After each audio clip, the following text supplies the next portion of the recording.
A paz do Senhor Jesus, irmãos. Nós estamos aqui no Ebenezer Escola Cristã, que é um grupo de estudos, a qual o intuito é levar ao povo de Deus o conhecimento da palavra. E também aí nós temos o nosso administrador, que é o nosso irmão Guilherme. É ele que tem nos auxiliado nesse projeto. O nosso intuito é fazer com que todos possam alcançar o conhecimento bíblico, né? Nessa nossa iniciativa, nós temos alguns módulos a passar, são 4 módulos iniciais, baseados no Novo Testamento, nas cartas do Evangelho, né? Ou nos livros do Evangelho, Mateus, Marcos, Lucas e João, com o pastor Wanderson. E aí tivemos também o segundo módulo, né? Primeiro módulo, pastor Wanderson. Segundo módulo, presbítero Henrique, onde falamos sobre as cartas paulinas. E foram 2 meses de aprendizado. E nós podemos sair 2 meses, né? Ou é um mês? Um mês, né? Um mês, 4 aulas. E aí nós podemos ter um pouco do conhecimento das cartas paulinas.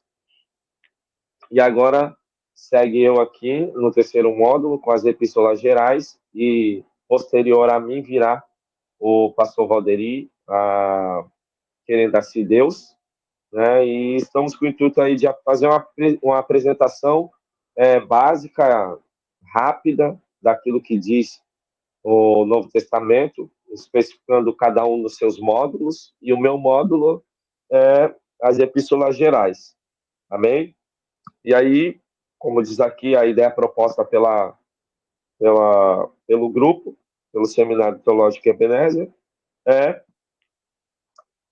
a epístola, a apostila das epístolas gerais, né? É um mergulho profundo nos escritos apostólicos, revelando sua relevância teológica e prática para a igreja de hoje. Então, o intuito, embora aqui seja um mergulho profundo, esse mergulho profundo é o básico daquilo que nós podemos passar dentro do que é exigido da epístola. Então, nós vamos aí ter uma, um comentário histórico simples, baseado na autoria das epístolas, data das epístolas e o conteúdo nelas obtido. Então, nesse período de ensino, nós estaremos falando essa visão panorâmica, né? Uma visão panorâmica, não é uma visão contemporânea. Eu sou presbítero Cleiton, eu congrego na Assembleia de Deus Ministério do Belém, aqui na cidade de São Vicente, situado no bairro de Samaritá, e estamos aí para enriquecer o conhecimento dos irmãos através das escrituras. Então, de início aqui, nós vamos fazer a apresentação, aí pode ir aí para o índice.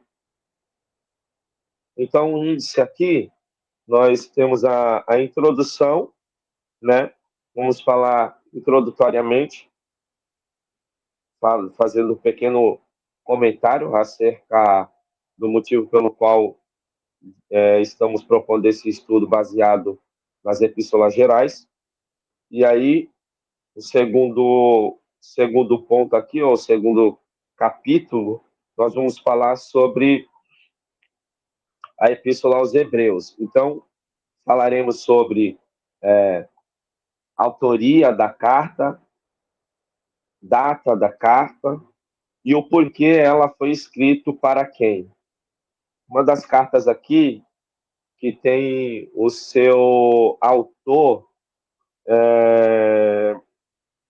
vamos que dizer, oculto, né? Ele não é mencionado na carta, mas ela foi escrita por alguém provavelmente que andou com os discípulos e que tinha um conhecimento a respeito do que estava acontecendo com os irmãos.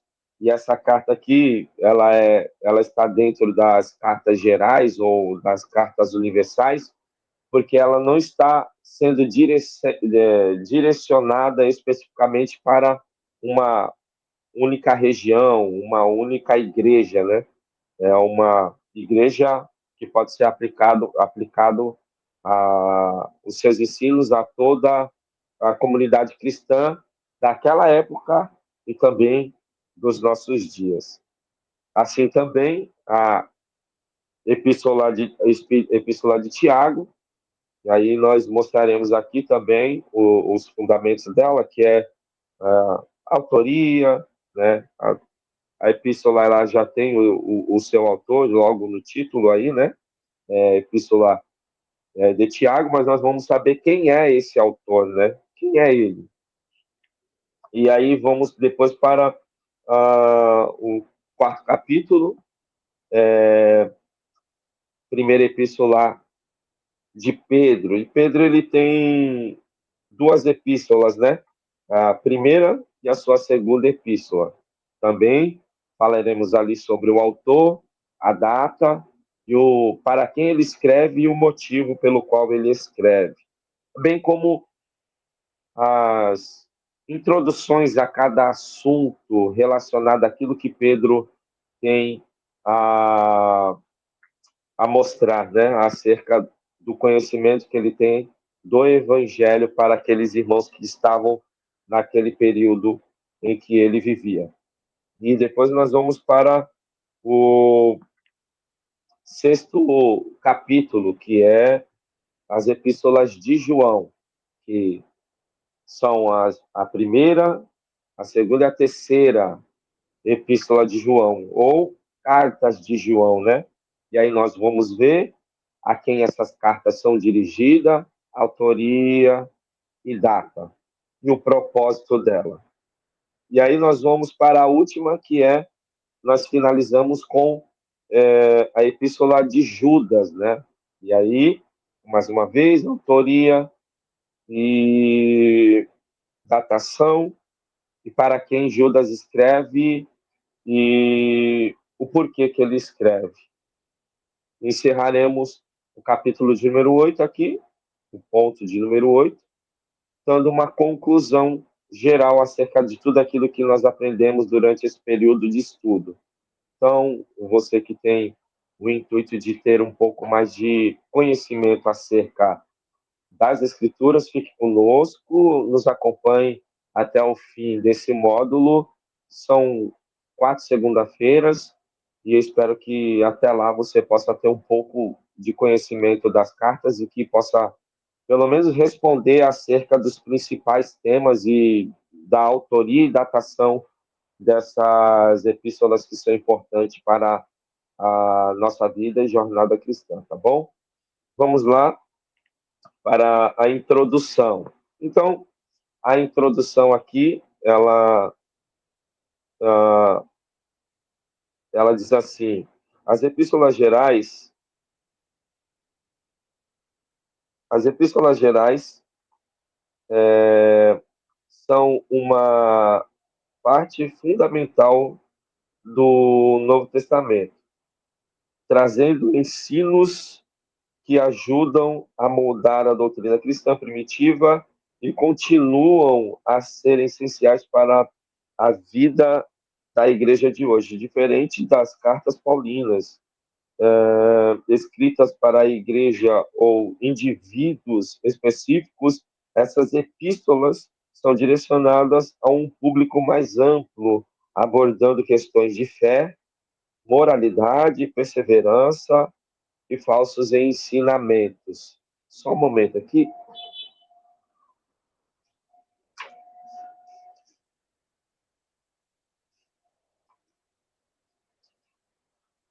Então, introdutoriamente aqui, nós vemos o porquê que essa carta o porquê que essas cartas foram escritas, né? Elas foram escritas principalmente para poder orientar os irmãos como eles deveriam se comportar. E aí nós temos aqui que ela vai dar uma abordagem acerca das questões da fé, da moralidade, perseverança e falsos ensinamentos. Assim como as cartas de Paulo, elas eram escritas para as igrejas especificamente, mas tratava de assuntos que eram exclusivos de dúvida dos irmãos ou que os irmãos estavam passando por algum tipo de dificuldade. Então, as cartas eram direcionadas a essas igrejas, essas localizações, e exortando, auxiliando os irmãos à fé cristã. Então, aqui nós vamos observar que ah, o, o, nas epístolas gerais, os autores, eles têm a mesma iniciativa de Paulo, é orientar os irmãos acerca da fé, acerca do comportamento. Embora as cartas paulinas vão ter ensinamentos específicos acerca de comportamento doutrinário, mais direcionado ao comportamento eclesiástico, as cartas gerais, ela vai falar mais sobre o comportamento de fé individual, de cada um dos cristãos. Então, a ideia principal aí que nós podemos ter, então, a ideia é essa, a ideia dos escritores, dos autores das epístolas gerais, dar argumentos ou fortificar os irmãos acerca da fé que eles estavam adotando naquele período. Então, as questões que envolviam a questão em respeito de quem é Cristo, sobre o porquê que eles se tornaram cristãos também. Vamos ter algumas passagens ou algumas epístolas falando acerca sobre coisas futuras, um pouco sobre escatologia, um pouco sobre soteriologia, a doutrina da salvação, sobre a martiologia, a doutrina do pecado, e assim sucessivamente. Então, essas epístolas, irmãos, elas são importantes para a nossa aplicação de fé. Elas não estão restritas somente aos períodos antigos, mas elas foram escritas para que nós pudéssemos ter uma visão dos problemas que foram enfrentados lá nos tempos dos primeiros séculos, após a morte de Jesus, e que ainda perduram os nossos dias. Embora muitos desses assuntos foram resolvidos ali, ainda continuam no decorrer da história da igreja, e que foram impetradas essas essas causas, essas soluções dadas pelos discípulos, para que nós hoje pudéssemos ter base sólida a respeito do que as Escrituras diz, para que nós também possamos dar razão da nossa fé, como diz o apóstolo Pedro em suas epístolas. Então, é basicamente isso. É falar sobre questões de fé, sobre questões de comportamento, a moralidade, sobre perseverança, porque eles estavam sendo perseguidos e por causa da sua fé e por causa também de algumas questões sociais que nós vamos tratar no decorrer desse estudo, e principalmente sobre as questões dos falsos ensinos. Havia muitos ensinos distorcidos e que precisariam ser solucionados, e é por isso que os escritores eles direcionam essas cartas para que os irmãos possam se basear nelas e assim fazer defesa da sua fé. Além de apresentar verdades teológicas, né? E aí nós temos algumas coisas aqui, ó. Nós temos algumas coisas que nós já citamos aí, né? Quais são essas teologias profundas, né? Aí, dentro da teologia sistemática, nós vamos ter as divisões. E aí, a teologia sistemática é uma teologia que eu talvez soe um pouco estranho para os irmãos que nunca ouviram falar acerca deste assunto, mas a teologia sistemática é a teologia com base na filosofia. E o que é a teologia sistemática com base na filosofia? Os irmãos que elaboraram um sistema de ensino baseado nas escrituras, argumentando e colocando a exposição dos seus pensamentos com base na história, com base naquilo que estava sendo produzido durante a história, é, com, a respeito das heresias, conhecendo a profundidade dela, conhecendo os opositores à igreja e as suas doutrinas principais que agridem a sua fé e colocam em risco a sua salvação, dando aí um suporte um pouco mais profundo, não somente o que a Bíblia propõe, mas também tentando racionalizar acerca do que ela realmente quer dizer. Então, nós vemos aí vários homens trabalhando no desenvolvimento dessas doutrinas. Nossa ideia aqui não é falar sobre essas doutrinas, mas eu estou tocando nesse assunto que é para que os irmãos possam ter a ideia do quão profundo é o conhecimento bíblico. Então, nós precisamos realmente nos debruçar nas Escrituras se nós quisermos conhecer aquilo que Deus nos fala, aquilo que Deus nos mostra através dela. Já disse Jesus, e é um dos temas, e é um dos versículos que mais me chama a atenção, que está lá em João, capítulo de número 5, e o versículo é o de número 39, se eu não me engano. João 5, 39, que diz assim, ó: examinai as escrituras, porque vós cuidais ter nelas a vida eterna, e são elas que de mim testificam. Então, veja, tudo o que os autores dessas epístolas está citando, eles estão citando não coisas de sua própria mente, mas eles estão citando tais, estão formando tais argumentos não de sua própria consciência, mas o Espírito Santo os inspirou, soprou a eles, e eles, com base nas Escrituras, exposaram melhor ou falaram melhor acerca daquilo que Cristo havia dito. Então, nenhum vai falar algo fora do que a Escritura do Antigo Testamento diz e do que o Senhor Jesus testificou com base nesse versículo. E aí nós temos alguns versículos que vai falar: conhecereis a verdade vos libertará, Pai, santifica-os na verdade, a tua palavra é a verdade, e assim sucessivamente. Amém? Então, é isso. Teologia profunda. É a área da teologia sistemática, a qual eu já falei anteriormente, que vai estudar a teontologia, que é o estudo de Deus. Aí tem paracletologia, o estudo sobre o Espírito Santo. Vai ter a amatiologia, que eu já disse, que é o estudo sobre o pecado. E a, vai ter o estudo da escatologia, e assim uma série de divisões, sistematizando os estudos da Bíblia, o que a Bíblia propõe a respeito desses temas. E aí, vamos continuar. Essas cartas também oferecem orientações práticas para a vida cristã. Lembrando aqui que todo o conhecimento bíblico ele tem um único fundamento. E esse fundamento é justamente a levar o cristão, o conhecedor de Cristo, para uma ortopraxia. E o que é a ortopraxia? É uma prática correta, né?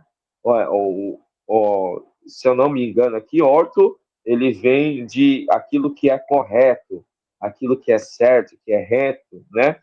Praxe, que vem de prática. Então, uma prática correta, uma prática sadia, e justamente os escritos bíblicos, ele tem esse fundamento. Não somente dar argumentos aos irmãos, que é muito bom fazer teologia, é muito bom estudar as escrituras, mas muito melhor é praticá-las, né? Praticar é o fundamento a qual Jesus propõe em Mateus capítulo de número 7, os versículos finais, que vai fazer uma comparação do homem que ouve a sua palavra e pratica. Então, o fundamento do evangelho é praticar. E aí a gente entra naquele versículo que diz, né?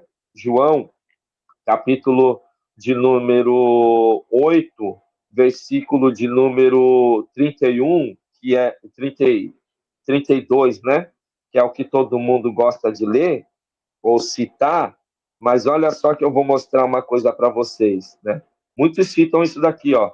E conhecereis a verdade vos libertará. Muito bom falar sobre isso.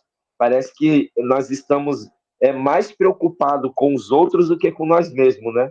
Porém, antes de Jesus dizer isso para os discípulos, olha o que ele diz nos versículos acima. Olha lá, ó.